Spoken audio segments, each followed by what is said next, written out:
Startups जो करने आते हैं नए लोग, उनको आप लोग गाइड करते हैं। स्टार्टअप इंडिया का क्या फायदा है जो लोगों को मिल रहा है अभी? देखिए, हमारे पास मल्टीपल यंगस्टर्स आते हैं स्टार्टअप्स के लिए, और स्टार्टअप इंडिया एक सबसे बड़ा रिकॉग्नाइजेशन देता है आपके स्टार्टअप को। कोई भी यंगस्टर जब स्टार्ट करता है तो जब स्टार्टअप इंडिया से उनका सर्टिफिकेशन होता है तो सबसे बड़ी पहली चीज और सबसे बड़ी चीज है कि उनको रिकॉग्नाइजेशन मिलता है पैन इंडिया बेसिस पर।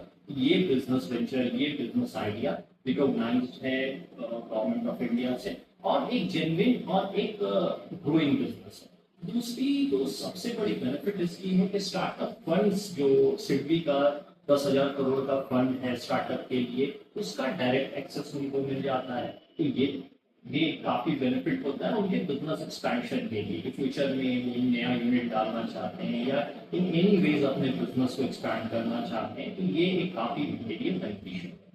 जो तीसरी सबसे बड़ी चीज है कि वो इंक्यूबेशन सेंटर्स जो है स्टार्टअप्स के लिए बने हुए, जैसे हम अगर अपने पटना की ही बात करें तो आईआईटी पटना में, चंद्रगुप्त इंस्टीट्यूट ऑफ मैनेजमेंट में, एनआईटी पटना में, यहाँ पे इंक्यूबेशन सेंटर्स बने हुए हैं जो स्टार्टअप इंडिया रिकॉग्नाइज स्टार्टअप्स हैं। वो वहाँ जा करके वो हर तरह का टेक्निकल या मैनेजमेंट रिलेटेड गाइडेंस मिल सकता है, वो अपने कुछ प्रॉब्लम्स को डिस्कस कर सकते हैं।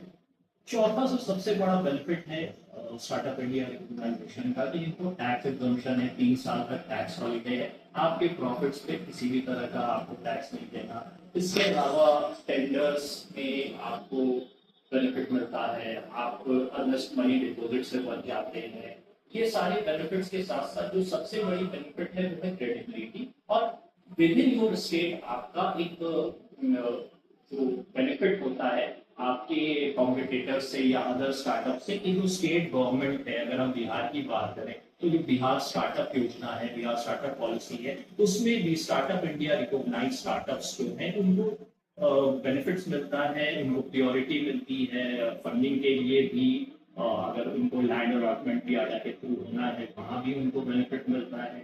तो ओवरऑल आप देखेंगे कि जो स्टार्टअप है उसके लिए एक 360 डिग्री अपॉर्चुनिटी है स्टार्टअप इंडिया। और जब से ये स्टार्ट हुआ है मुझे लगता है 2000 प्लस स्टार्टअप जो है बिहार में स्टार्टअप इंडिया रिकॉग्नाइज हो चुके हैं, और ये नंबर जो है दिन प्रतिदिन बढ़ता जा रहा है। हम लोग देख रहे हैं और हम लोग प्रमोट भी करते हैं। बीइंग अ स्टार्टअप कंसल्टेंट 2015 से मैं काम कर रहा हूँ, और हमारा हमेशा सर ये गोल होता है, हम लोग हेल्प करते हैं यंग स्टार्टअप्स को, मोटिवेट करते हैं कि आप स्टार्टअप इंडिया रिकॉग्नाइजेशन सर्टिफिकेट के लिए जरूर अप्लाई कीजिए। इससे आपको भी बेनिफिट है और सोसाइटी को भी बेनिफिट है, क्योंकि इसमें जो कुछ गाइडेंस है कि आपको एम्प्लॉयमेंट जनरेट करना है, एनवायरमेंटल कॉम्प्लाइंसेस को ध्यान रखना है, तो ये सारी चीजें भी जो है एक स्टार्टअप को देखनी है। अपार्ट फ्रॉम रेवेन्यू जनरेशन जो सोसाइटी के तरफ उनकी रिस्पॉन्सिबिलिटी है, ये भी बहुत जरूरी है। तो हम लोग एक 360 डिग्री ग्रोथ की बात करते हैं, ना सिर्फ एक स्टार्टअप एक बिजनेस होता है, बल्कि उसकी एक रिस्पॉन्सिबिलिटी होती है सोसाइटी के लिए भी और अपने को वर्कर्स के लिए भी, कि वो उनका भी ध्यान रखे और उनके भी करियर का ग्रोथ हो। बिहार में स्टार्टअप की बात की जाए तो मैन्युफैक्चरिंग की दुनिया में लोग ज़्यादा अग्रसर नजर आ रहे हैं या फिर एक्सपोर्ट में?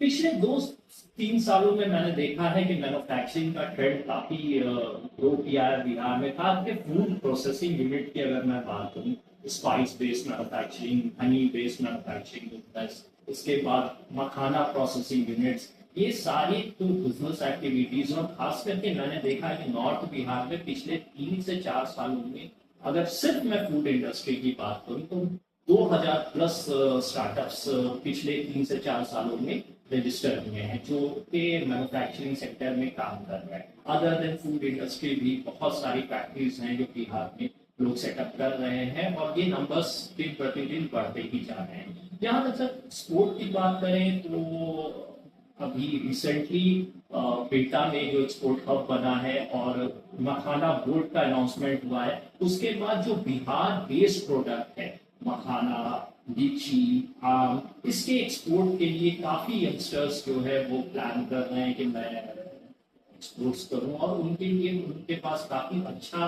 प्रपोजल भी रेडी है। और हमारे एग्जिस्टिंग कुछ क्लाइंट्स हैं जिनको हमने फैसिलिटेट किया है एक्सपोर्ट के लिए, और वो एक्सपोर्ट्स के लिए ऑलरेडी ये सारा कुछ डॉक्यूमेंट्स वगैरह रेडी करके अब आगे अपना प्रोसेसिंग यूनिट वगैरह लगा है। तो एक्सपोर्ट्स में भी इक्वली बिहार आगे बढ़ रहा है apart from general manufacturing. Stand up India में जब आप रजिस्टर हो जाते हैं तो इससे क्या स्पेस को लेकर जो लैंड है, जब कोई अपना फैक्ट्री लगाना चाहता है उसमें भी लोगों को फायदा मिलता है? बिल्कुल बिल्कुल, जैसा कि मैंने बताया, अगर कोई स्टार्टअप इंडिया रिकॉग्नाइज्ड है और वो लैंड अलॉटमेंट के लिए, अगर बिहार की बात करें तो बियाडा में लैंड अलॉटमेंट के लिए जाता है, तो उनको एक तो जो वहाँ डिपॉजिट लगता है उसमें फेवर मिलता है, दूसरी प्रियोरिटी मिलती है कि आप स्टार्टअप इंडिया रिकॉग्नाइज्ड हैं, तीसरी सबसे बड़ी बेनिफिट होती है उनको रेंटल डिस्काउंट्स मिलता है। तो ये सारी चीजें जो स्टार्टअप इंडिया रिकॉग्नाइज्ड स्टार्टअप के लिए हर स्टेट एक प्रोविजन रखता है कि उनको हर तरह से फैसिलिटेट किया जाए ये बिजनेस एक्सपेंशन और बिजनेस। बिहार में भी ऐसा कुछ है।